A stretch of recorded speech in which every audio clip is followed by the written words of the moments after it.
Agradeço muito a participação e a entrevista. Filha. Isso é por você, tá, filha? Vai deixar um Brasil melhor pra você. Fala, seus mal diagramados! A semana que passou ficou marcada pelo início da nova legislatura na Câmara, no Senado e nas Assembleias Legislativas. Junto com a posse de inúmeros parlamentares ordinários e odiosos, como Nicolas Ferreira e Gustavo Gayer, tivemos também as eleições para as presidências dessas casas. De última hora, os bolsonaristas apostaram todas as fichas no senador potiguar Rogério Marinho, do PL, como o cara certo para combater Rodrigo Pacheco, do PSD de Minas. Foi um nome inventado do mais absoluto nada, ou tirado do cu. Tanto que até Valdemar da Costa Neto, presidente do partido do senador, o chamou de Paulo Marinho, que é ninguém menos que o suplente do Flávio Rachadinha e, desde 2019, um enorme desafeto da família. Apesar da falta de afinidade com o candidato, que a extrema-direita não deve nem saber dizer de que estado é, ele ainda ganhou relevantes 32 votos, o que foi insuficiente para superar o bonecão de Olinda Mineiro, reeleito para o segundo mandato no Senado. A disputa foi realizada com voto impresso, atendendo finalmente o desejo do gado em evitar urna eletrônica para decisão de disputa política. Mas como o hábito dessa galera é apenas atormentar todo mundo, eles também ficaram insatisfeitos com o processo, que foi acusado de fraudulento porque umas cédulas caíram no chão na hora da contagem. Ora, se é voto eletrônico, vocês exigem código-fonte. Se é em cédula, reclama que houve farsa. Nunca estão contentes com nada. Agora, se com 80 e poucos pedaços de papel já voou cédula para tudo quanto é lado, imagina 150 milhões de eleitores. O mito acabaria com 100% dos votos e as demais cédulas virariam cinzas em algum forno industrial de Rio das Pedras. E nesta semana tivemos também Jair coça o cu e cheira na Flórida. Lula volta a criticar o Danilo Gentili ucraniano. Senador Marcos Duval dá impressionante amostra de burrice. Damares Alves treme na base ao ser questionada sobre Yanomamis. E jogador Wallace ameaça Lula, mas volta atrás, porque quem o conhece sabe. Tudo isso e muito mais você vê agora no Piores Vídeos da Semana.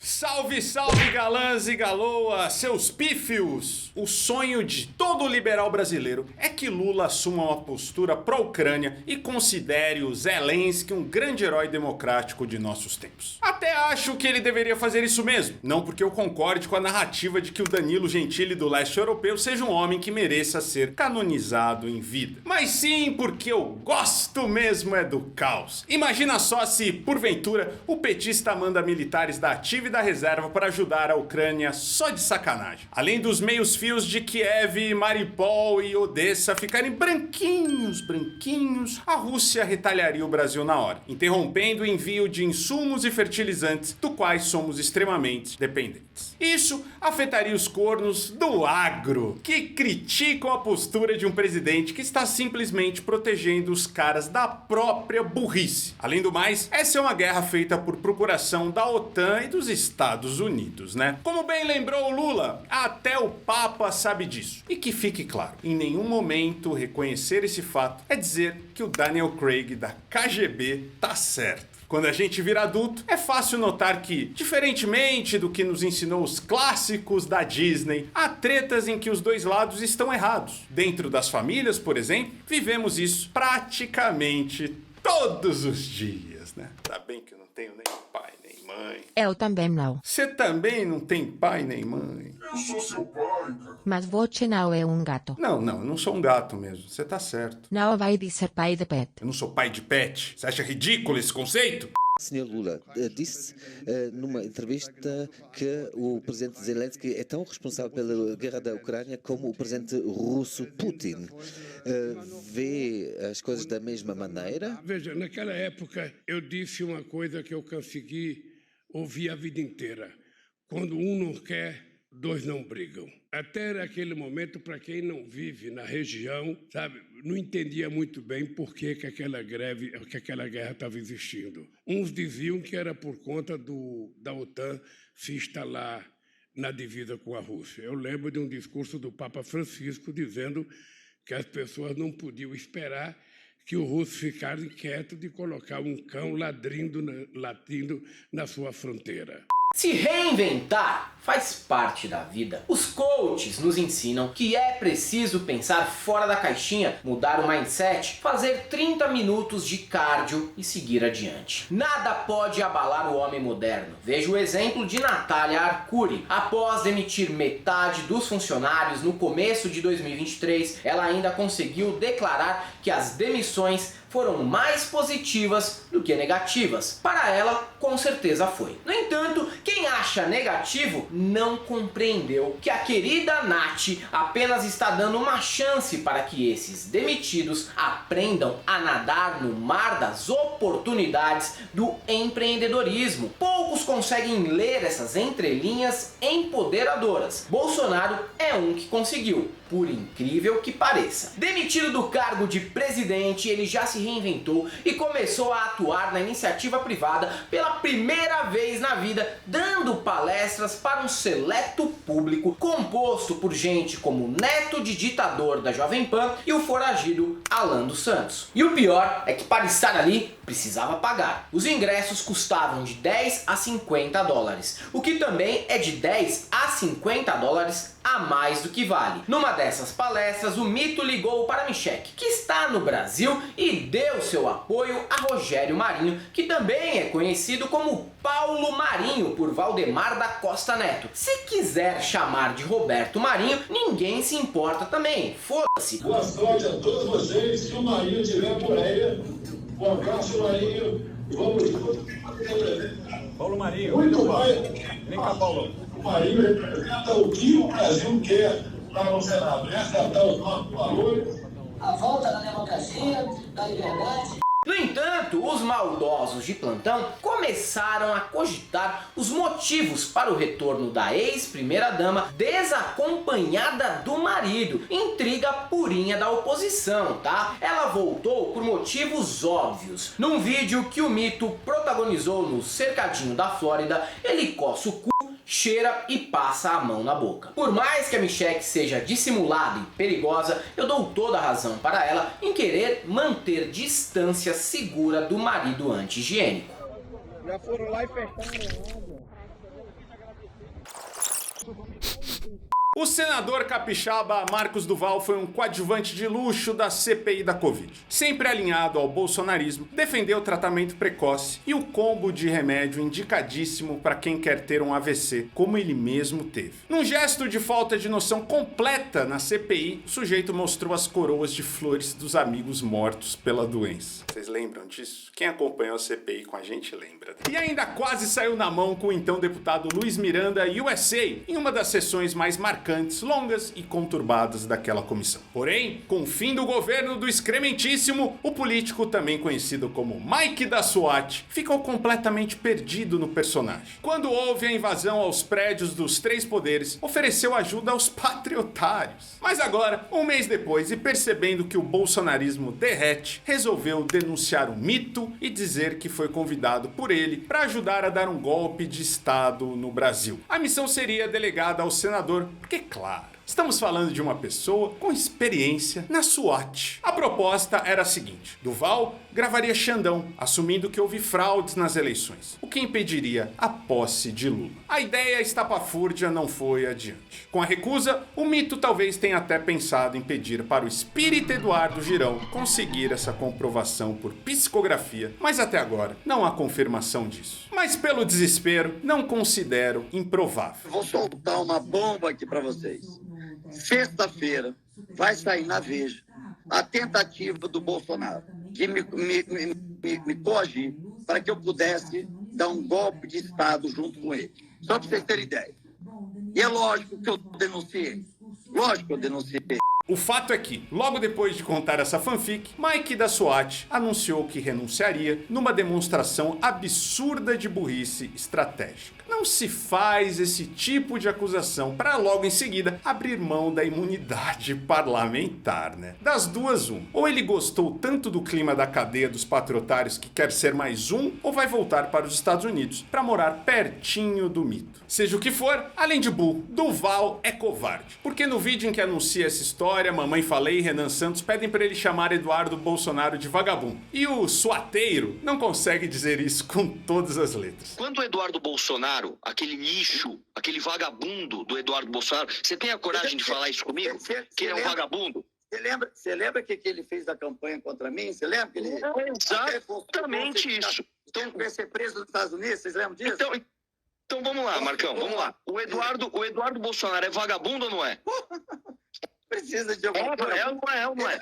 Eu processei ele e o Carlos. O Eduardo Bolsonaro é um vagabundo. Eu processei ele e o Carlos. E ele é um vagabundo. Frouxo até umas horas. Até porque depois ele desmentiu tudo numa coletiva. Falou que não falou nada disso e não aconteceu. Quem me conhece sabe. Ah, patriotários, vocês são uma peça. Eu indaguei ao senador se ele reafirmaria isso e colocaria no papel que eu tomaria imediatamente o depoimento dele. O senador me disse que isso era uma questão de inteligência, e que, infelizmente, não poderia confirmar.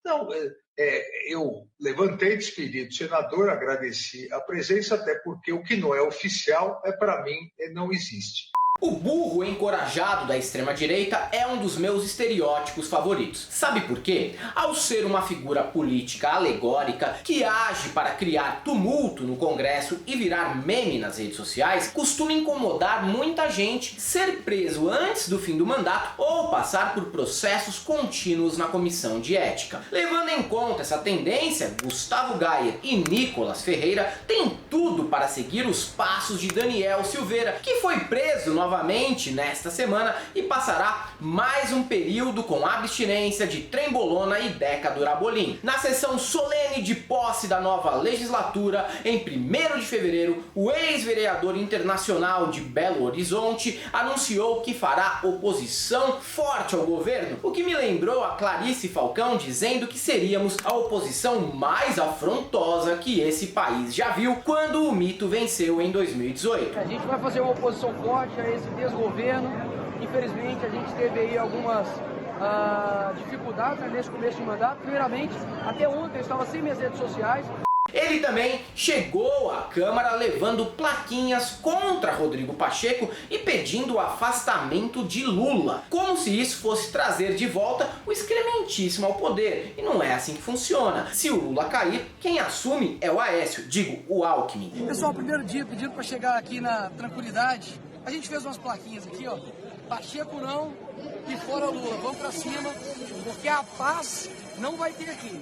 Nicolas deve mesmo aproveitar o início do mandato para delinquir, porque depois só existem duas alternativas. A primeira é ficar e virar saco de pancadas do Boulos e da Erika Hilton na tribuna todo dia. Ou seguir os passos do Dudu Bananinha e virar deputado itinerante nos Estados Unidos, o que está na moda na política nacional, viu? E é bom porque assim ele poderia encontrar com mais frequência o amigaço André Vai Ladrão. Produzir provas contra si mesmo é um dos vícios da extrema-direita. Na invasão à Câmara Federal, por exemplo, os patriotários fizeram questão de facilitar o trabalho dos investigadores ao conectar seus celulares no Wi-Fi do prédio. Essa demonstração de indigência intelectual é compartilhada por Pablo Marçal, lembra dele? Mais conhecido por levar 30 pessoas para escalar o Pico do Marins em condições climáticas adversas e fazer com que quase todos seus alunos morressem de hipotermia na aventura. O fanfarrão que se pré-candidatou a presidente e tentou uma vaga para deputado federal continua sua saga na política, agora virando uma espécie de relações públicas do governo de Roraima. Em vídeo gravado para enaltecer o estado, ele explica que por lá o PT foi radicado e não tem nenhum político eleito. A ideia era comprovar que isso explicaria o suposto sucesso da região. Sucesso esse que implica em 46% da população em situação de miséria, garimpo ilegal correndo solto e os Yanomami sendo alvos de um genocídio deliberado. O PT foi erradicado no estado de Roraima. Roraima é o único estado do Brasil que não tem nenhum vereador do PT, nem um prefeito do PT, nem um deputado estadual do PT, nem um deputado federal do PT. Aqui é direita, é crescimento, é Bolsonaro de novo.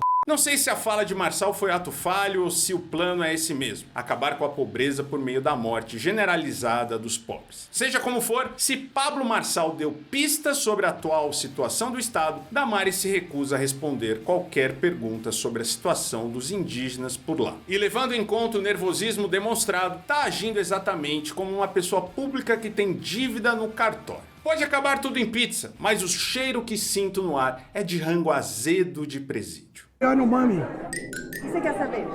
o que a senhora acha da situação que eles vivem hoje, a situação de calamidade que eles enfrentam? Os Yanomamis vivem uma situação de calamidade há dezenas de anos. E está na hora da gente, nessa casa, quem sabe, mudar o orçamento da União para a gente cuidar melhor dos índios Yanomamis, tá?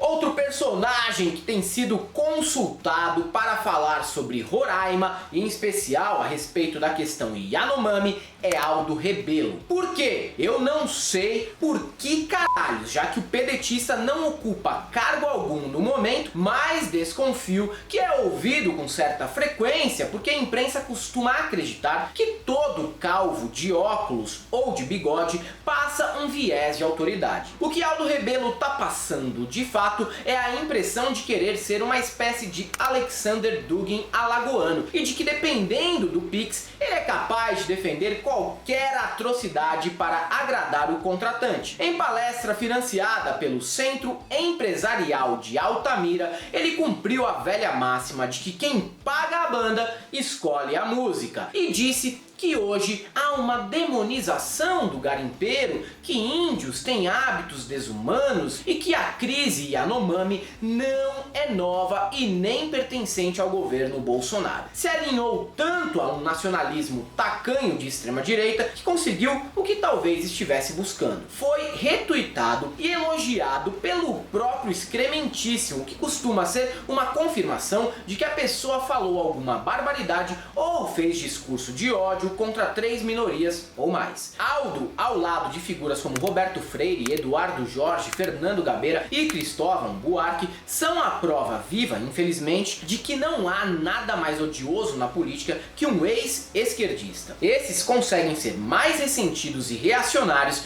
que filiados ao PSDB de Santa Catarina. Eu vejo agora essa demonização do garimpeiro. Agora essa tragédia que está aí, isso já vem de tempos. Se tem uma área que não pode reclamar do presidente Bolsonaro é a do direito. O antigo governo deu bastante oportunidade para que profissionais da área conseguissem clientes mesmo depois de terminar, já que com a prisão dos patriotários, milhares de pessoas precisarão abrir a carteira para bancar suas defesas nos próximos meses. Mas quem tiver assim meio quebrado, desempregado, fazendo bico, não precisa ficar desesperado. Oswaldo Eustáquio, jornalista de alta performance e programador autodidata, anunciou que pretende disponibilizar 180 advogados pro bono. Então, meus amigos, o que eu digo para vocês, nós temos um grupo de mais de 180 advogados, nós estamos pagando eles. Temos um grupo muito grande de advogados pro bono. Pro bono é para te ajudar, sem cobrar. Como ele vai pagar? Só existe uma possibilidade, que é ser laranja de algum ruralista endinheirado, já que esse fudido mal tá tendo grana para recarregar o bilhete único e até a OAB da cidade em que mora. Isso na hipótese de ser verdade, é claro. Se for mentira, devemos parabenizá-lo pelo talento que tem de contar lorotas absurdas de forma convincente e sem rir. O problema é se ele disponibilizar advogado no padrão do homem que defende o terrorista George Washington, que pretendia soltar uma bomba no aeroporto de Brasília.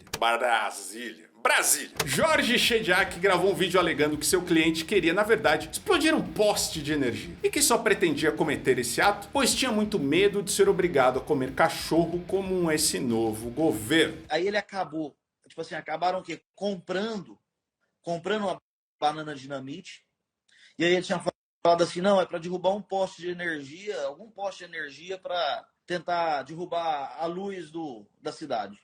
Sabe? Por quê? Porque estavam desesperados, pessoal. Desesperados, medo de ter que comer cachorro daqui uns dias.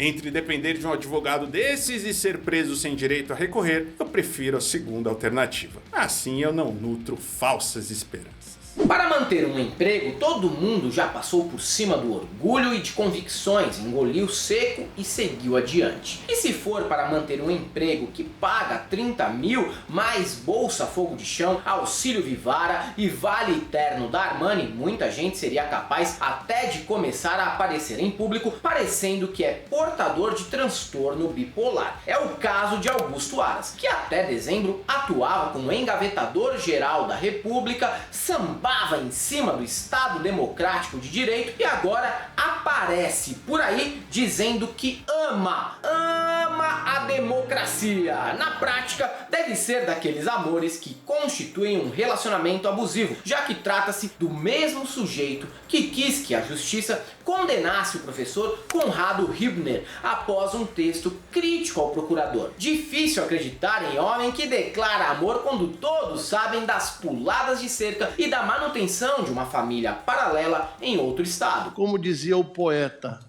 à sua amada, e o poeta dizia à sua amada e tinha que repetir todos os dias: eu te amo e eu te amo, para não se esquecer nunca do seu amor pela amada. Nós, cidadãos do Estado Democrático de Direito, precisamos dizer todos os dias: democracia, eu te amo, eu te amo, eu te amo. E toda essa ceninha que ninguém acredita é apenas para manter a mamata durante o governo Lula. O mais triste é que ele tem alta chance de se sair bem nessa. O jogador de vôlei Wallace é o mais novo bolsominion a gravar vídeo arrependido após realizar ameaças ao presidente Lula. O suposto atleta do Sada Cruzeiro publicou uma foto em um stand de tiro no Instagram e realizou a seguinte enquete: daria um tiro de 12 na cara do Lula? O público ficou dividido, como no resultado da eleição, mas a repercussão foi mais negativa que positiva e ele, claro, precisou se retratar. E como todo patriotário, ele só foi brabo antes de correr o risco de perder o emprego e ser preso. Com a possibilidade de rodar, Wallace gravou o famoso vídeo de desculpas, começando a fala com a clássica frase: quem me conhece sabe. Mas subestimou muito a inteligência dos interlocutores ao dizer que jamais faria apologia à violência contra qualquer pessoa, sendo que o conteúdo do post dele não dava margem para nenhuma outra interpretação. E o Wallace ainda é um ingrato, tá? Em 10 anos de governo do PT, o cara embolsou mais de 300 mil do Bolsa Atleta, programa que o Jair simplesmente sucateou. Ainda tem quem diga que bolsonarismo não é também seita. Pro cara chegar nesse nível de abstração da realidade, só pode ter passado por uma profunda lavagem cerebral via Zap Zap. Mas ó, eu não tenho dó não. A AGU processou Wallace e pediu o banimento dele do esporte. Muito pouco. Deveria ser banido do Brasil e coçar o cu do mito na Flórida. Então, quem me conhece sabe muito bem que eu jamais incitaria violência em hipótese alguma contra qualquer pessoa e principalmente o nosso presidente. O nosso país é vítima de um problema que ainda é tabu: a engenharia ANCAP, um padrão construtivo popular em 100% dos condomínios onde vivem os dublês de rico do Brasil. Não raro, esse tipo de abordagem de edificação causa algum tipo de problema estrutural com o passar dos anos, já que o normal é entregar belíssimas casas emergentes erguidas com o material mais barato possível. Mas como somos brasileiros, vamos contando com a sorte e também com a bênção de Deus, que atua 24 horas por dia para proteger os maiores absurdos estruturais espalhados pelo nosso país, seja na favela, seja em Alphaville. Mas de vez em quando dá merda, e nesta semana deu ruim 2 vezes. Com o volume das chuvas em São Paulo, um muro em Barueri simplesmente se rompeu e uma casa foi invadida por uma pororoca de lama simplesmente porque o vizinho que chegou depois não construiu o popular muro de arrimo para proteger quem estava na parte mais baixa. Lei de Gerson da vida nos condomínios pelo país. Essa casa aqui não existia quando eu morava aqui, nunca aconteceu isso. Construiu essa casa aí e começou a acontecer isso. Vai aqui não é, é mais de carro, ó.